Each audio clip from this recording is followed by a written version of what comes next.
بینندگان ارجمند سلام. این برنامه خبری و تحلیلی اخبار آزادی است که با اتفاق همکاران در تاجیکستان و پراگ تهیه شده است. امروز سه‌شنبه 20 آگوست است و خبر و گزارش ها از رویدادهای تاجیکستان و جهان زیاد است. حالا با موضوعهای چند از آنها شناس شوید. شرکت در جنگ اوکراین یا بازداشت و اخراج از روسیه، بازداشت‌های بی‌رحمانه مهاجران در ریت‌های سراسر روسیه ادامه دارند.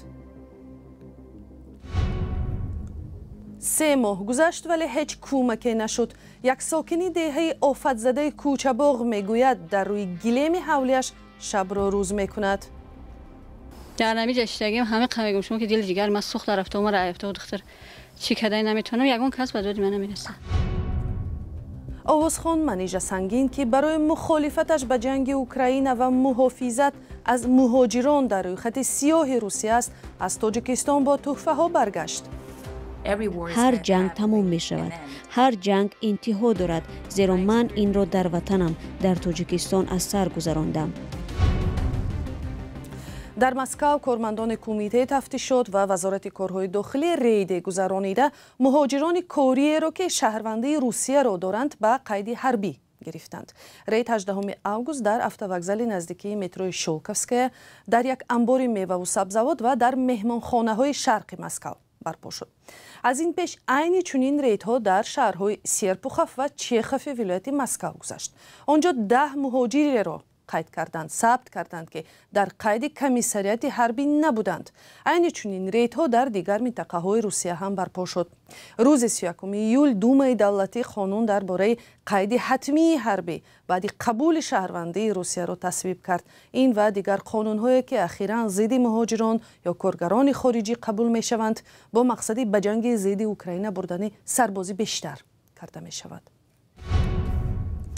و یک حادثه دیگری مانند به رید در شهر سنت پتربورگ، در این شهری که آن را پایتخت شمالی روسیه هم مینامند، نوار بازداشت یک مهاجر نورس و شیوه مناسبت به او شبکه‌های اجتماعی را تکان داد. جزئیات در گزارش شهلای گلخوجه. در شهر سنت پتربورگ رید پلیس در یک جایگی با اعضای سازمان روسکای ابشینا یا خود جماعت روسی برپا شد که در آن به گفته مؤلفان نقطه های تجارتی غیر قانونی محو کرده شدند. در نواری که روسکای ابشینا نشر کرده است، بحث مهاجر با مسئولان رید دیده می شود.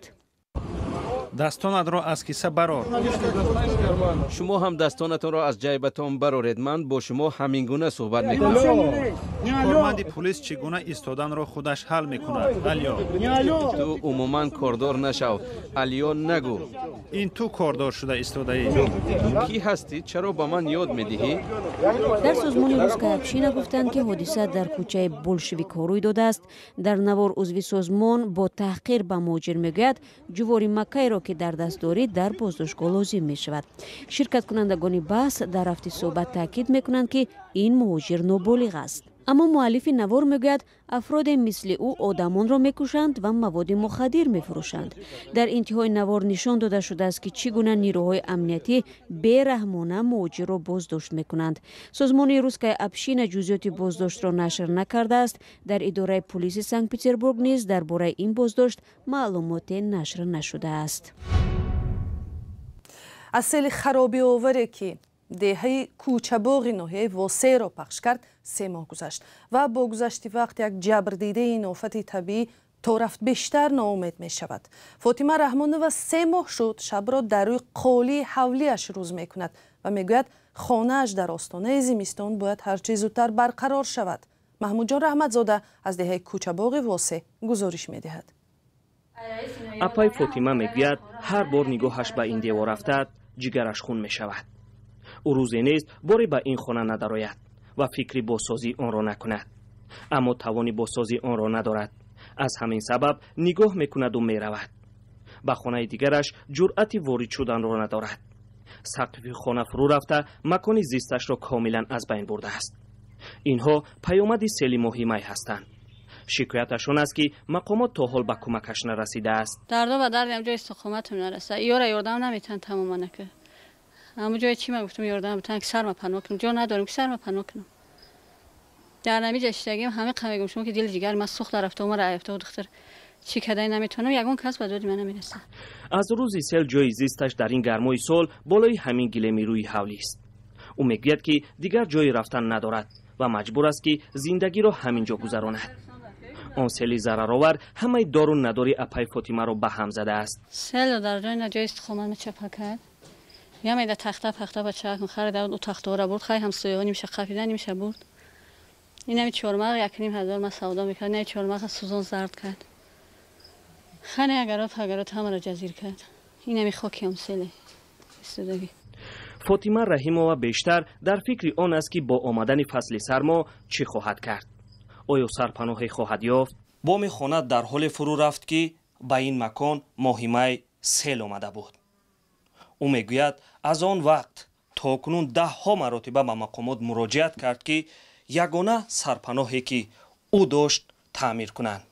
به خانم فاطمه همچنین ضرر دیده 800 سومانی و آرد و روغن داده اند.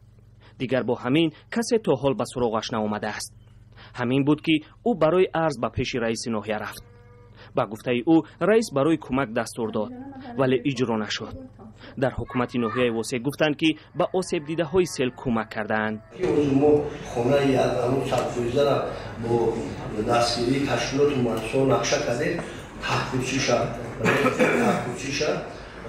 خب شغال پر میکنن علاقه 20,000 دلار خیشتی تمام از سوی مقامات بوده یادگان کردیم. خونه دیگه شام 1 تن سیمنت و دیگه وغیره یادگان کردیم. سیل مهمه به دهه کوچباغ 1 خانه رو کولن و 4 خانه دیگر رو اساساً آسیب رساند. در مجموع 138 خانه ضرر دید.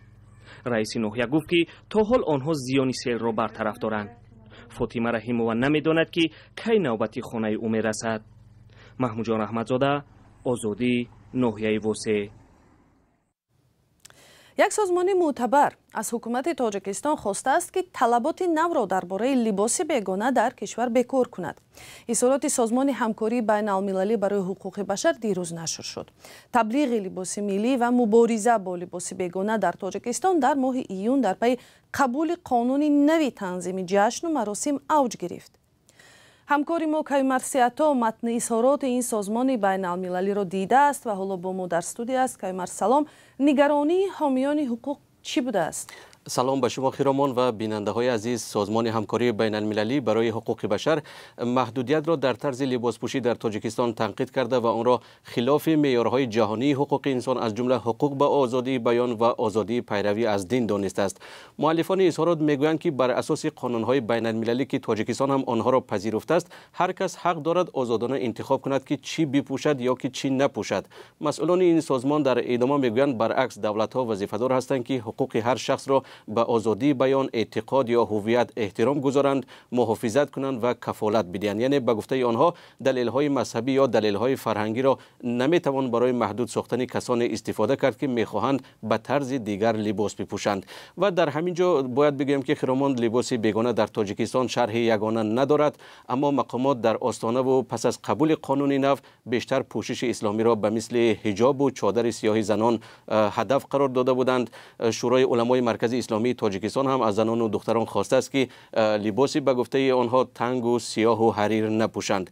برای رعایت نکردن آن از جریمه های هنگفت تا 3 سال زندان تعیین شده است. این اولین واکنش جهانی به تصمیم تاجیکستان است یا از این پیش هم اظهارات صدا داده است؟ و کیمر یک سوال دیگر و مقامات تاجیکستان در این زمینه چی شرح دادند تا حال؟ این واکنش اولی جهانی به تصمیم تاجیکستان نیست. پیش از این اتحاد جهانی علمای اسلام، شورای روابط آمریکا و اسلام و کمیسیون بین المللی آمریکا در مورد آزادی های دینی نیز قرار تاجیکستان را در مورد لباس بیگانه تنقید کرده بودند و این واکنش ها زمان بیشتر شد که ویدیوی سنجش زنان حجابدار در درآمدگاه بعضی از بیمارستان ها و صحبت و کارهای به اصطلاح فهماندهی با زنان چادرپوش در کوچه های تاجیکستان نشر و پهن شد. به نظر می رسد همین واکنش‌ها مقامات تاجیکستان را مجبور کردند که هفته پیش با شرکت دیپلمات‌های خارجی و خبرنگاران رسانه‌های بین‌المللی در دوشنبه نشست برگزار کنند و این واکنش‌ها را اغوا‌انگیز نامند. مثلا فاروق شریفزاده معاون وزیر کارهای خارجی تاجیکستان در همین نشست گفت که هدف آنها از قبول قانون حفظ ارزش‌های ملی و پیشگیری از افراطگرایی است. بعد از این به نظر می‌رسد شدت مبارزه با لباس بیگانه در تاجیکستان یک کمی پایین شده، ولی تبلیغ لباس ملی در محفل و رسانه‌های دولتی همان با سرعت جریان دارد. تشکر که مرسیت و اظهارات اخیر سازمان همکاری بین المللی برای حقوق بشر را درباره مبارزه با به اصطلاح لباس بیگانه در تاجیکستان خلاصه کرد. منیژه سنگین آوازخوان‌های تاجیک تباره که شهرونده روسیه را دارد اخیراً با یک سفر پرباری از تاجیکستان برگشت و در صحبت با خبرگزاری رویترز گفته است که زیارت زادگاهش هم در ایجادیات و هم به حیات شخصی او نوآوری‌های زیادی آورد. منیژه که برای مخالفتش با جنگ روسیه در اوکراین مجبور به زندگی در خارج شده بود، حالا دیگر باره به روسیه برگشته است. شادمانی یتیم موضوع را ادامه می‌دهد.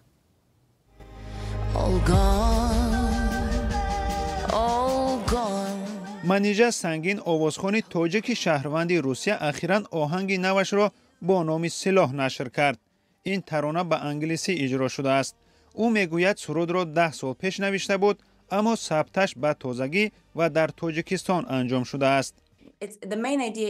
ایده اساسی ایجاد سرود بود که برای صلح در اوکراین مساعدت کند. صلح در روسیه، صلح در اسرائیل، صلح در فلسطین. سرچشمه الهام همین صلح است. منیژه از زادگاهش نه تنها با ثبت سرودی نو، بلکه با یک خوشخبر دیگر برگشته است. او چشم به راه فرزندی دومش است که به گفته آوازخوان به زندگیش نفس و معنی دیگر بخشیده است. من از تاجیکستان حامله‌دار برگشتم. در بطنم دخترچه دارم. خیلی در هیجان هستم. این یک مرحله زیبا بود و من حالا باید تصمیم بگیرم که برای دخترم چی آینده رو میخواهم نشان بدهم. برای همین من این ترانه رو در کوههای تاجیکستان ثبت کردم.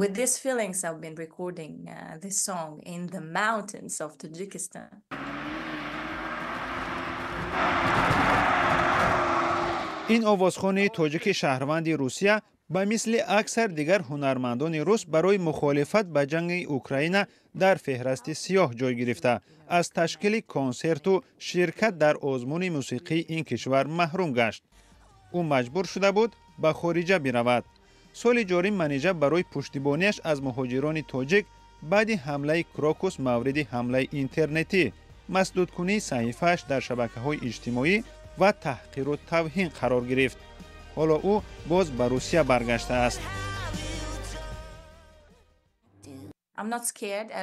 من دیگر نمی ترسم، زیرا به موقع خود باوری دارم. من به کارم، به آن چیزی که می بینم باوری دارم و من می دانم که هر جنگ تمام می شود. هر جنگ انتها دارد، زیرا من این را در وطنم در تاجیکستان از سر گذراندم. این یک بخش خیلی تاریک زمان ماست، اما من باور دارم که روز این مسئله را حل می کنیم. من به این امید دارم. منیژه در خردسالی با عائله‌اش در روسیه مهاجر شد و سال 2020 سفیر حسن نیت سازمان ملل متحد در امور پناهندگان انتخاب گردید. او شرکت‌دار آزمون بانفوذ موسیقی یورویژن از روسیه در سال 2021 بود. او آرزو دارد روز باز در صحنه بزرگ هنرنمایی خواهد کرد. و یک خبر دیگر، روسیه بیش از 30 نماینده بریتانیا را تحریم کرد که در بین آنها رهبر بنیاد آقاخان شاهزاده کریم آقاخان و 4 نماینده دیگری این بنیاد نیز هستند. در اظهارات وزارت کارهای خارجه روسیه که روز 19 آگوست پخش شد آمده است مسکو ضد چندین سازمان تحلیلی و ساختارهای دولتی و غیر دولتی بریتانیا تحریم جاری میکند، چون بریتانیا با گفته‌اش سیاست تند ضد روسیه را پیش میبرد. بنابراین تحریم کارمندان بنیاد آقاخان از حق سفر به روسیه محروم شدند. بینندگان ارجمند، برنامه ما در همینجا با آخر میرسد. سپاس که با ما بودید. خبر و گزارش از این بیشتر را همیشه میتوانید در وبسایت azadi.org و صحیفه های رادیوی آزادی در فیسبوک و اینستاگرام، ایکس و تلگرام، تیک توک و یوتیوب دسترس کنید. بر رادیوی آزادی فرستادن خبر و ویدیوهای مهم و جالب از حادثه‌های تاجیکستان را فراموش نکنید. خدا نگهبان.